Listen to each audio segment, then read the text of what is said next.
back with Keno. We're using these neighbor sheep as our distraction of the day. So anyway, girl, we're just still working on teaching her that you don't want the leash made tight. So you have to consciously have that in your mind. You know, because before you would kind of always tighten up on the leash. You did a lot of communicating by tightening on the leash. We're not going to be able to do that anymore, girl.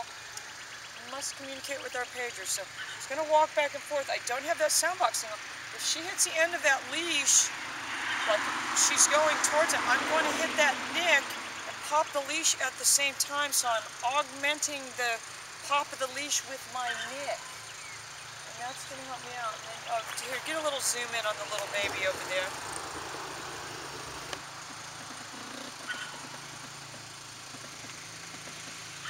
So tiny. Anyway, all right, so we're just going to do our walking back and forth. We're just shaping our behavior of heel.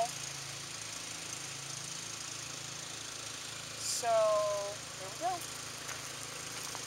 Just using the pager.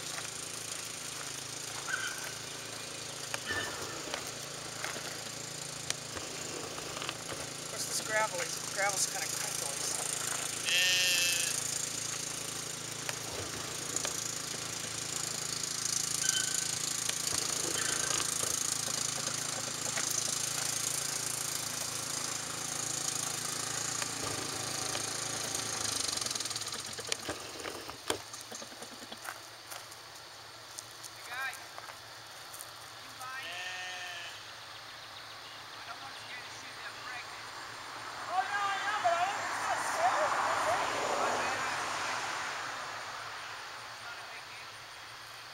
Did the other one have its baby?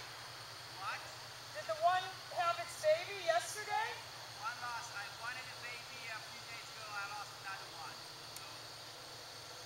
I know. I think you got to get a building for them.